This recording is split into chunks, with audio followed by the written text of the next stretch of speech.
I'm less worried about this game and more concerned with Sega's perspectives on what a new fighting game means in this era, and if they understand the support and like the structure that they have to give the game in order for it to be successful in 2024. Yeah.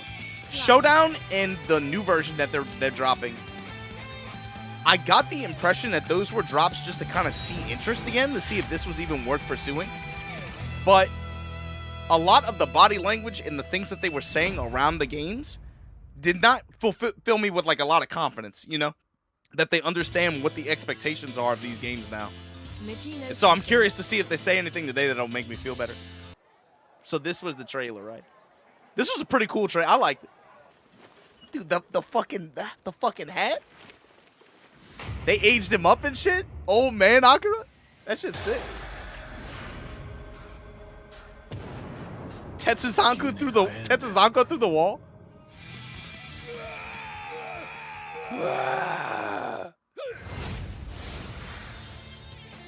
Yeah, what did they announce? It's like rollback,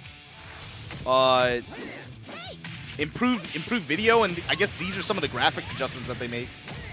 An actual new balance patch.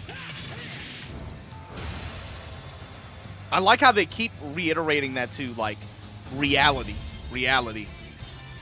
I wonder if that's gonna have an influence on like character selection after the core roster. Design, like just design perspectives and stuff. That's soon too, man. That update soon. Yo, they're doing tricks on it in the chat, and I'm looking at this chat. Like, oh my god, thank you. You know, that's how some of these fan bases work, though. You know, and you saw it even a little bit, I think, this year with Tekken 8, because the post-launch content was so like rough. Anything is like, oh my god, thank you so much. It's a big deal. Like, bro, brothers get thirsty out here for any kind of like content, TLZ, anything. Bro. Like the season 2 trailer at TWT finals, I was like, that's cool, I guess. You know, like, all right. But they were all, you know, brothers starving. Virtua Fighter players, you know they're fucking, it's been a fucking famine for 20 years. Oh, that's sick. See, that's how you get me, man.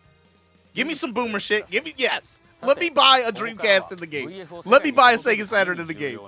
That's it. That's an easy win. Worlds, let's go, global net play, yeah!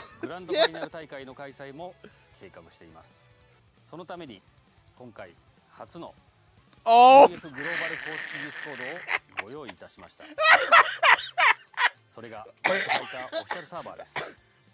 Oh wow, hold on. Dog! Do they know what they're doing? Hi everyone, this oh, is from Evo. The Evo team would like to congratulate Sega and the Virtua Fighter team on an amazing 30 years of fighting. So this is one of the micro points I wanted to talk about, where it's like, when Seiji Aoki was talking about it in this talk, it should remind you of like, I think, two things.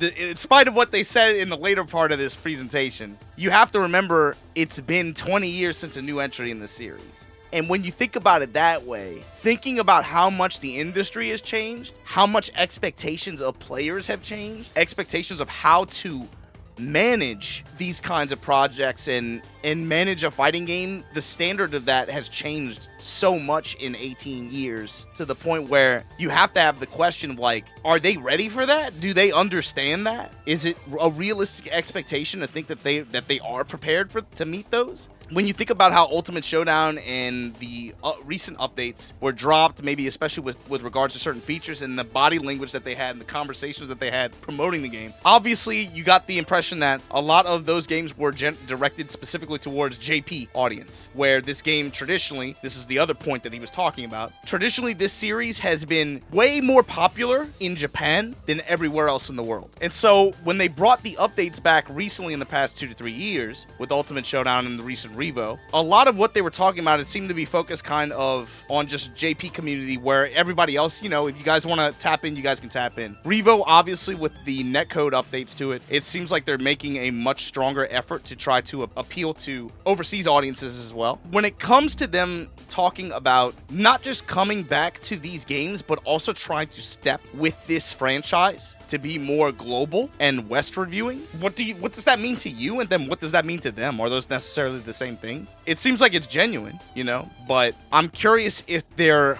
up to the task of what that kind of challenge might entail, especially when you get to thinking about, again, just like, no, I don't think any one fighting game developer has all the answers or anything like that, let alone one that's been out I don't know if it's reasonable to have the expectation of one that's been out the game for 18 years, essentially, to just hop right back in with an updated understanding of the ecosystem and what players want and expect globally, not just in Japan, but what their expectations are globally, not just in Japan. Do they understand that you have to give players something to fight for, something to play for, or else you'll always maintain a core that is really passionate, but most players will just start to venture off and play other stuff. In this day and age, you have to give players something to play for. I think that, especially with the modern title, there's a lot of challenges that are kind of just baked into this. It's something that I'm curious to see how they go about problem solving and what they put on the table for it. And it's one reason why, you know, like specifically talking to Virtua Fighter players right now, this is me to you. I think with fighting game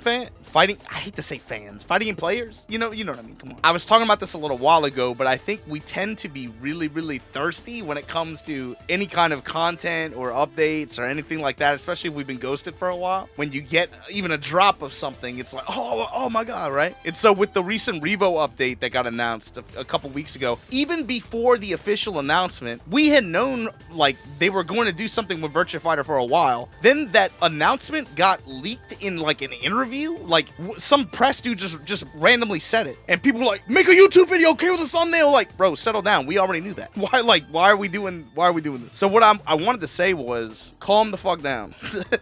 Relax.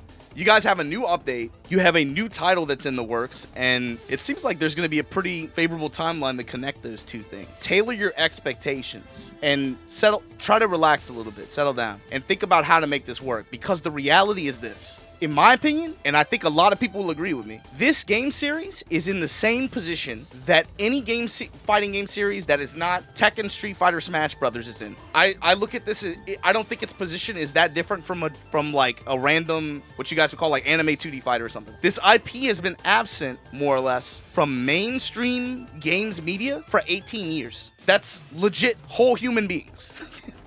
There are players in the scene now who are older than VF's absence. You got to think about that. This game has a lot to do and a lot to prove in terms of being able to reestablish its presence, make a strong jump westward, and being able to develop a competitive infrastructure again through what is already available to you. You know, they talked about being at Frosty Faustings. That's great, of course, but they also have to kind of like rebuild a fan base, and that's not easy for the players and the fans that are currently out there right now. You guys are talking about, okay, VF, we're so back. Yeah, you're back, but you also have a really big challenge ahead of you. And what I want to encourage you guys to do right now is, while you have Showdown going into Revo, you guys should be getting into practice and getting into the rhythm of showing people why they should care about Virtua Fighter. Telling people the story of Virtua Fighter. What separates Virtua Fighter from any other 2.5 or 3D game? This is kind of your time to really start to develop a rhythm in terms of trying to show people and help people understand why they should care, so that when the new title drops, you're already in the rhythm to kind of develop a community around the game and a new fan base, really. So when I think about the way some games have gone, especially with regards to YouTube and content, the way I want to phrase the question is like, who's going to be the FDX of Virtua Fighter? Who's going to be the Brian F or something like that with this game, where you're able to showcase why this game has the kind of notoriety and the reputation that it has? Why was it so popular in Japan? Why did it fail to get to develop that fan base in the West and globally the way that it did in Japan? What's happened in the 18 years that Sega hasn't really done much with it? What happened before that? How do you play the game? What all this stuff? These are all ideas and things that I think I want current Virtua Fighter players to focus on and be able to deliver. You guys have to think outside the box a little bit and how to present this stuff, but this is your time to shine. There's lots of players out there who you guys can use as like case studies even in terms of what this game puts on the table. And of course, there's already people out there doing stuff like this, you know, like people I see, you know, I think Tricky, like Eileen and stuff. It's, you know, people like that I think are already kind of making stuff, but it's not enough. You need more. You got to do more. This is your kind of time to prepare for what's coming and also to understand the challenge ahead, because it's cool, don't get me wrong, you know, you got a new game, that's great, but this is also an opportunity, you know? That's just kind of what I wanted to say. Calm the fuck down, understand the situation you're in, and tailor your expectations, but also enjoy the challenge that comes ahead. That's all I'll say for now. I'm looking forward to get my hands on LoL again. I'll probably tap in for this beta, but let me know what you guys think, and I'll holler at you later. Be easy.